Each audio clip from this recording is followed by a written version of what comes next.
Hello, my name is Eileen Borders, and I'm a professional bookkeeper and owner of On Time Bookkeeping. I'm here to talk to you about setting up your new business finances. Now, I know this may not be the most exciting topic to talk about, but it's probably the most important thing about your business that you need to do.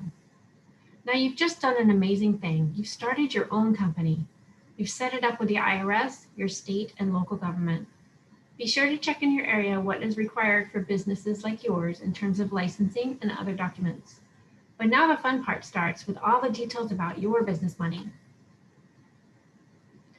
I'm going to go through 5 main ideas for getting started. Opening bank accounts, how to accept payments for your services or products, keeping track of your expenses, paying your staff if you have any, and finally, what to consider in putting it all together. Now, I'm going to assume you've gone through the process of setting up your business as an official company, whether it's an LLC, a partnership, or a corporation. For today's talk, the type of business doesn't really matter, as basic financial management is really all the same. So the first thing you want to do once you get your EIN or employer ID number from the IRS and you have approval to operate from your state is to get a business checking account. The number one mistake most small business owners make is to not separate the business money from their personal money right from the start. The reason you want to do that is simple. It makes tracking your business finances easier so you know if you're making money or not. That's one reason you went into business, right? Also, if there was ever any legal action taken against you, not that I would ever wish that to happen, it is possible for them to go after your personal finances if they are mingled with your business finances. Having insurance alone will not protect you from that possibility. When you're shopping around for a bank, make sure it is one that is convenient for you to use. Check with your own bank first to see if they offer a small business checking account. You want to find one that has very low fees, or better yet, no fees at all. These could relate to minimum balances, a limit on the number of transactions, or fees for deposits and withdrawals. And don't forget to get a debit card. Other accounts to consider are a business credit card and a savings account. You may not qualify for a credit card right away, which is why it's important to get that debit card. But once you build a little business credit, a separate credit card is definitely necessary. Online purchases or emergency runs to the store are inevitable, and a credit card is very useful. A savings account is the last account you may need. It can be used to stash money away for taxes or to have a safety net for an unplanned expense. Personally, I operate under the out of sight, out of mind theory. If I don't see it immediately, I am less likely to spend it. Next, you are going to want to determine how you will invoice and accept payments for your services. Once you figure out how much you're going to charge, you need to decide how frequently you will ask for payment. Some centers choose to invoice weekly, others choose monthly. It's really up to you, but remember that it will impact your cash flow. Weekly invoicing will create a better chance of having money in the bank more consistently. Monthly invoicing will require better cash management so that you still have money at the end of the month to pay other bills. How you invoice your families can also impact cash flow. Many daycare management systems allow for electronic invoicing.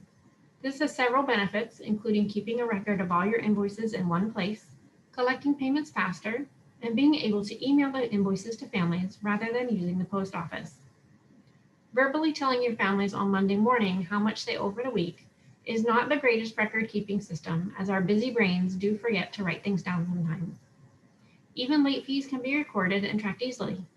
Keeping it all in one system allows you to track how much was invoiced for each family or child and creates easy year-end reporting to the families for their tax purposes. If you get tuition from state or other agencies, those invoices can also be recorded and tracked for each child.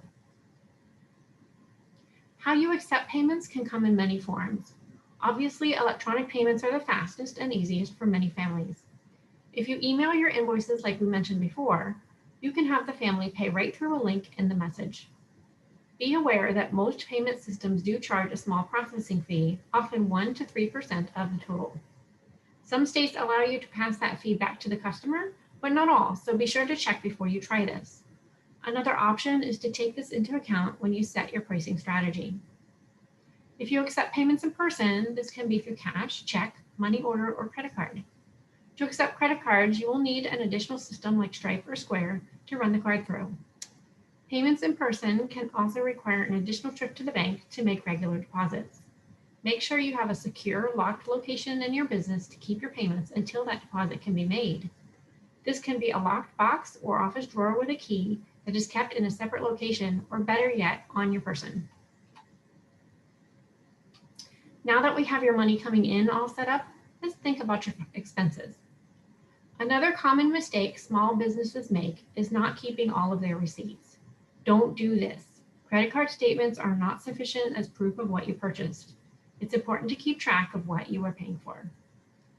Now, as a new business, you may be asking, what should I keep track of? Basically everything. Before you opened your business account, you probably spent money from your own funds to get your business set up. These are called startup costs. This can include legal fees, equipment and supply costs to outfit your space, deposits on rent. This money should be recorded as expenses and tracked as owner's contribution on your balance sheet. Now, I'm getting a bit technical here, so this is something your accountant or bookkeeper can help you with. The important thing is to make sure you have a record of it all. Once your business is up and running, keep saving those receipts. You will have everyday expenses to track, as well as utilities, rent, insurance, payroll, and taxes. Even those payment processing fees we talked about earlier. If you took out a loan, you need to keep track of your monthly payments and how much is interest versus the principal balance on the loan. All of these expenses go to offset your income and give you a complete picture of how much money you are really making. Next up are your employees. Now, I just mentioned payroll as an expense to track. If you have staff, this is going to be your biggest, most important expense. If you've ever received a paycheck from a job, you know that if there was an error, it was a big deal for you. So as the employer, you don't want to make any mistakes, as the cost may be more than just financial. It could create some distrust between you and your employee, and that is something no one can afford to have. While many daycare management systems do offer payroll services, I would highly recommend using a professional payroll service provider. It is an additional cost, but it is well worth it in the long run. The provider will calculate the taxes correctly for both the employee portion and the business portion. Yes, as an employer, there are taxes you need to contribute to as well, including Medicare, Social Security, and unemployment taxes. But what's really convenient is that the company will file those taxes on your behalf. You just make sure there is money in the bank to cover it, and they will send it to the IRS and local taxing agencies. There are many payroll providers companies out there, so you may have your own already chosen. If you are a Procare user, know that Gusto integrates with Procare to make payroll much easier. They may also offer a special rate to save on costs, so be sure to check that out. If you use QuickBooks for your accounting, Gusto also integrates with them to record your payroll expenses automatically. Okay, you've set up your bank accounts, figured out how to invoice and collect payments from your customers, are now tracking all of your expenses and paying your employees. But how are you keeping this all tracked and under control? How do you know how to put all the pieces together so that you really know how your business is doing? It's not just about how much money is left over in the bank. Some people may have a notebook to write it down, or even an Excel spreadsheet. But we are a 21st century business that needs 21st century solution. There are so many options available, so I'm going to talk about a few that you should focus on. Many daycare management systems offer financial management as part of their platform. Procare, Brightwheel, and Child Journal are a few common examples. Along with timekeeping and attendance, these systems offer invoicing, tracking expenses, and payroll. These are great for smaller single location centers, but if your center is larger or you have multiple locations, I would suggest a more robust accounting system like QuickBooks Online. Whatever system you choose, look for one that automatically connects with your bank and payroll. It makes life so much easier and minimizes the possibility of missing something. Just make sure you do not rely only on the bank feeds to record transactions, as banks make mistakes too. As an example, QuickBooks is a popular online accounting system that offers a full range of services. It integrates with bank accounts and payroll processors, as well as some of the daycare systems to transfer those items into your books. This lets you keep all of your financial records in one place that is accessible from anywhere you have an internet connection, even through an app on your smartphone. Another important advantage of an accounting system is having immediate access to what I call the big three reports: the income statement, the balance sheet, and statement of cash flows. The income statement will show you how much money you have made or lost and what categories everything belongs to. The balance sheet shows you the financial health of your business, not just your bank balance, but also how much money you may owe to others and what your business is worth from a numbers and cents standpoint. The statement of cash flows shows where your cash came from and went to during the month in a little different way than the income statement. This may be a little overwhelming, and I understand. This is why I also encourage you to work with a professional bookkeeper or accountant on a regular basis, not just to do your taxes at the end of the year.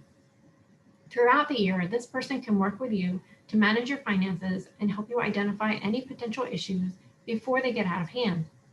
This will also generally save you time by doing many of the things we discussed here today for you. That way you can focus on your business and have your weekends and evenings to plan rather than worry about keeping up with your books. I want to thank you for listening, and I hope I have offered some help to you as you start this new adventure. Please feel free to reach out to me if you have any questions or need some assistance. Again, my name is Eileen Borders with On Time Bookkeeping. Thank you for watching.